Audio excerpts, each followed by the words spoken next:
We love our main character. He fish slaps the second prince's mother and reveals that she was the one who, burned down her part of the palace and burned herself. Full on rebuild it. He's like, oh yeah, this is her crime. This is what she did. And even gives the chance for the third prince to step in and reveal more with the help of his mother. Like, I love this. I love our boy. He going around fish slapping everybody. Also, we gotta love the male lead because he takes the main character to where the second prince is being kept. And, like, the second prince, he not doing well ever since he got his title of prince stripped of him. The future title crown's prince stripped from him. And now that he's nothing but a Macris, he's been going around abusing people. He's been mistreating people. His own wife and children don't want anything to do with him.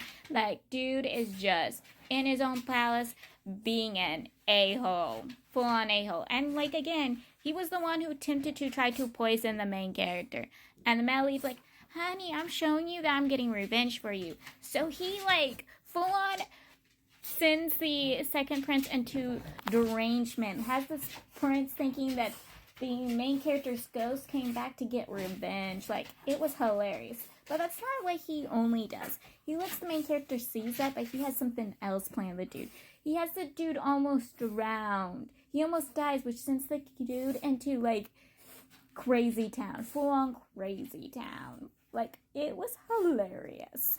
Also, that pond that he had built for the main character is amazing. Like, this pond connects to all the ponds in the Melit's palace.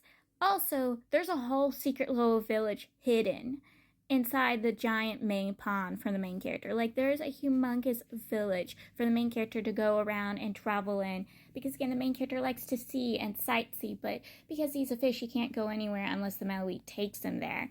And he's pleased to see it. Like, he even has a whole himself and little fish version of the main character made and a palace of his own palace built in it.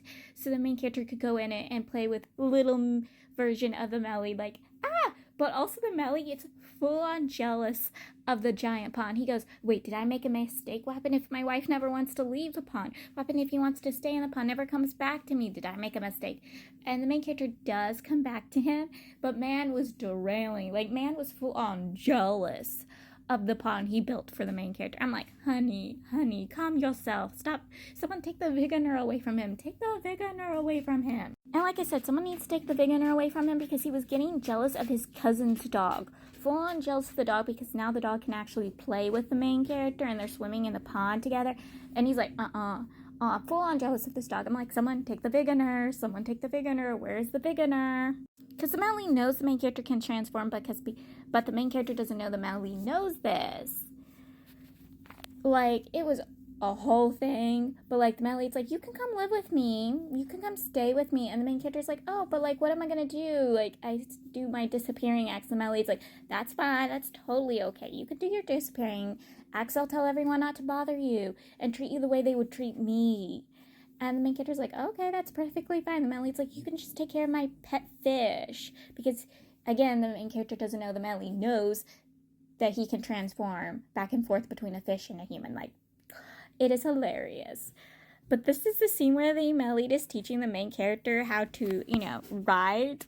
And all I could think was, Heaven's Official Blessing, where the main character was teaching the Melly to ride. Like, I was thinking the whole thing like this, and look, they're so cute together. Him teaching the main character how to ride, like, it was just as cute as Heaven's Official Blessing, except it don't get as messy as Heaven's Official Blessing scene does. We all know what I'm talking about. The main character has to do more fish slapping, this time to the third prince and the sixth prince. Basically, when the third prince found out that the main character could be an ambitious a good omen, he wants the main character because he thinks the main character could be his chance to the throne because he already thinks he has the rights to the throne, but he thinks having the main character at his side is what he really fully needs. I am not kidding. And so he goes to the Melly to try to buy the main character off the Melly. And he's like, nah, you can't have my fish. You can't have my wife. And the dude tries, kidnapping the main character. Again, he fails. He fails at it. And then he decides to buy off the archaeological, the, star people, the people who read the stars and make divisions from the stars. He tries buying off them because the emperor goes to them to see if the main character is a good omen, if the main character is a pushes sign. I am not kidding. He goes to them but fails to get them to side with him. Like, he gets some of them, but the people who he got to side with him weren't the ones to go to the emperor and like, oh yeah, the main character is an pushes sign, because he wanted them to state that the main character was going to turn into a dragon, which would force Semele to give up the main character. Except the person who was there was like, yeah, the main character's up to a sign, but doesn't say no more, doesn't say anymore. And he's like, what? And the sixth prince, realizing this might fail, went around passing off in nursery trying to claim the main character was a cartoon dragon, and then hired some fake monks like he did in the original book, which to frame the male lead, like it was to frame the male lead, to make the male lead look like he was trying to make the main character look better than he was. I was a little confused by that. Or the male lead trying to keep what belongs to the emperor and would truly belong to the first prince, because the third prince was supposed to be crown prince. Like, I am not kidding. And the main character's like, yeah, I saw you guys' plot in the book, I'm gonna reveal it. So he goes around flish flap thing, and like the third prince ends up taking all the blame, though the sixth prince was the one hired the fake monks and was the one passing the nursery. The third prince gets all the blame. They do both get punished for it, but like the third prince is the one who gets the more severe punishment. He loses all rights in courts. Like, he doesn't lose his title of prince, but he loses all rights in courts and anything that he used to do. He has to go back to study with the younger princes, the seventh and eighth prince. He has to go back studying with them. Like, I am not kidding. Like, it was a mess. Like, the sixth prince did get severely beaten, but at least he didn't lose his rights to court. And like even the emperor looked better to the sixth prince than he did the third prince. So we find out that the main character had gone back in time. Now, he thinks it's an illusion. It's just an illusion quest. It's not something he actually did, but he actually did. So he saved the male lead back when he was a little tot. The little tot male lead was shoved into the pond by the second prince. Now, it was an accident, and the terrified second prince ran away, because again, he would be severely punished if anyone found out what he did to his brother after they both started fighting. And so the third prince was drowning.